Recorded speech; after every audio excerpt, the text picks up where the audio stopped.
रितु की अभी कुछ समय पहले ही आर्यन से शादी हुई है। उसके ससुराल में बहुत प्यार करने वाली माँ जैसी सास रुक्मणी जी और पृथ्वीवत स्नेह करने वाले ससुर सौरभ जी थे। आर्यन अपने माता पिता की इकलौती संतान थे, इसलिए बहुत लाड़ प्यार से पले थे। मगर रुक्मणी बहुत अनुशासन प्रिय है, इसलिए आर्यन भी बहुत सुलझे और समझदार पति है। मैं ऐसे रच बस गई जैसे हमेशा से यही रही हो। सब कुछ निर्बाध गति से चल रहा था। सुबह रुक्मणी जी और रितु के साथ में नाश्ता बनाते, नाश्ता करके आर्यन ऑफिस निकल जाता और सौरभ जी कभी बागवानी कभी किताबों में डूबे रहते। सास बहू मिलकर खाली समय में दोपहर का खाना सौरभ जी के लिए बना के कभी बाजार चली जाती, कभी फिल्म देखने। रितु को भी अपनी सास का साथ खूब भाता। वो सास कम, सहेली ज्यादा थी।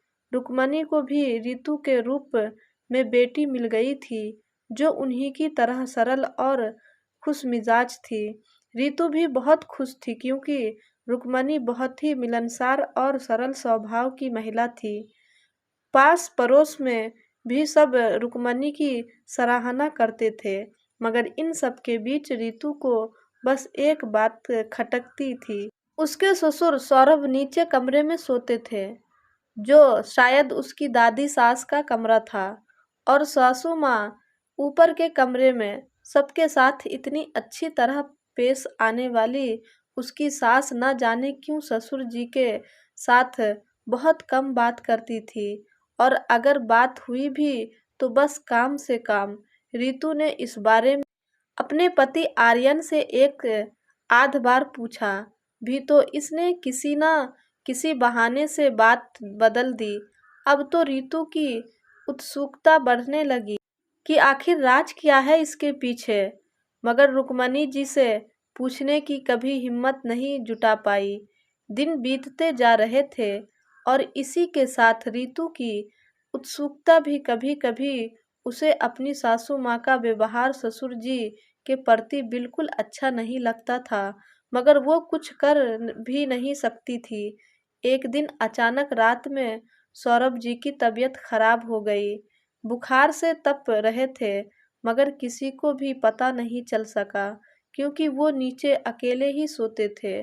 सुबह जब रितु चाय बनाने नीचे आई तो उसने देखा सौरभ जी बेसुध से पड़े थे। वो बिल्कुल घबरा गई और आवाज लगाकर आर्यन और रुक्मणी जी को बुलाया। आर्यन उन्हें नजदीक के अस्पताल लेकर गया। कुछ जांच के बाद पता चला कि उनको टाइफाइड हो गया है। पूरी देखभाल की जरूरत है। आर्यन ने एक सहायक की व्यवस्था की, जो हर समय सौरभ जी के साथ रहे। रुक्मणी जी ने भी सौरभ जी के खाने और दवाइयों का पूरा ध्यान रखा। धीरे धीरे सौरभ जी ठीक होने लगे थे। इन सबके बीच भी रितु ने ध्यान दिया कि रुक्मणी जी निर्लिप्त भाव से बस अपना कर्तव्य निर्वहन कर रही थी। अब रितु को अपनी सास पर गुस्सा आने लगा था और वो धीरे धीरे रुक्मणी जी से दूरी बनाने लगी थी। रुक्मणी जी भी सब समझ रही थी, तो उन्होंने एक दिन रितु को अपने कमरे में बुलाया और उसकी बेरुखी की वजह पूछी। रितु ने भी साफ साफ सब बोल दिया। रुक्मणी जी कुछ देर चुप रहने के बाद बोली, तुम आज कुछ देर के सौरभ को देख रही हो, जो आसक्त हो चुके हैं और अक्सर खामोश रहते हैं, मगर ये हमेशा से ऐसे नहीं थे। मैं भी अपनी सास की इकलौती बहू थी और इनकी दो बहनों की इकलौती भाभी, मगर इन लोगों ने मुझे कभी घर का सदस्य समझा ही नहीं। इनके लिए मैं काम करने की मशीन थी, एक ऐसी नौकरानी जिसे कभी पगार भी नहीं देनी पड़ती थी और जब तब चार बातें सुना दो। सौरभ जी हमेशा से अपनी माँ के कमरे में ही सोते थे, बस अपना पति धर्म निभाने ही कमरे में आते थे और थोड़ी देर में वापस। कभी उन्होंने रुकना भी चाहा तो माँ तूफान खड़ा कर देती थी। कभी उनकी सांस रुकने लगती थी। कभी भूत दिख जाता, कभी कुछ, और कभी अगर मैं बीमार भी पड़ी तो ये सिर्फ दवा देने और खाना पहुंचाने आते थे और हमेशा सुनाते कि पता नहीं कैसी बीमार बेटी दे दी है।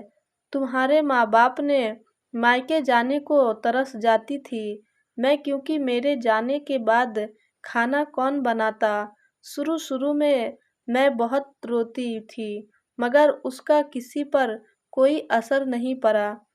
इसी बीच आर्यन का जन्म हुआ और तब मेरे अंदर जीने की ललक फिर से जागी और मैंने तभी तय किया कि कुछ भी हो जाए, मगर मैं अपनी बहू को हमेशा अपनी बेटी बनाकर रखूंगी। मैंने आर्यन को हमेशा यही सिखाया कि लायक बेटा होने के साथ साथ एक अच्छा हमसफर भी बनना। अपनी पत्नी के लिए तुम्हारी शादी से बस 2 साल पहले ही तुम्हारी दादी सास का देहांत हुआ है और तब तक तुम्हारे ससुर अपनी माँ के साथ ही रहे। अब तुम शायद समझ सकती हो मैंने कितना कुछ सहा है और अब पत्थर हो चुकी हूँ। रीतू की आंखों में भी आंसू थे। सब कुछ जानकर सौरभ जी अब ठीक हो चुके थे। एक दिन सब साथ बैठकर चाय पी रहे थे तो सौरभ जी ने रुक्मणी जी से कहा, मैं तुम्हारा गुनहगार हूँ। मैंने कभी भी तुम्हारे प्रति अच्छा व्यवहार नहीं रखा। माँ का अच्छा बेटा बनते बनते तुम्हारे साथ नाइंसाफी करता गया। जीवन की इस बेला में मैं तुमसे माफ़ी मांगना चाहती हूँ ताकि मेरे मन का ये बोझ उतर सके। अपने किए पर बहुत शर्मिंदा हूँ और अब पश्चाताप करना चाहता हूँ। जीवन की इस संध्या बेला में तुम्हारा साथ चाहता। रुक्मणी ने भरी आंखों और रोंदे गले से बस इतना ही कहा। तुमने बहुत देर कर दी सौरभ ये समझने में। अब मुझे उन बातों से कोई फर्क नहीं पड़ता, मगर तुम ये हमेशा याद रखना कि कुछ बातों कि कुछ कर्मों की कोई माफ़ी नहीं होती। तुम्हारा ये पश्चाताप अब मुझे मेरे पुराने दिन कभी वापस नहीं दे सकेगा और न ही मेरे जख्मों को भर सकेगा। ये कहकर रुक्मणी जी वहाँ से उठकर चली गई और सौरभ जी उन्हें जाते हुए बस देखते ही रहे।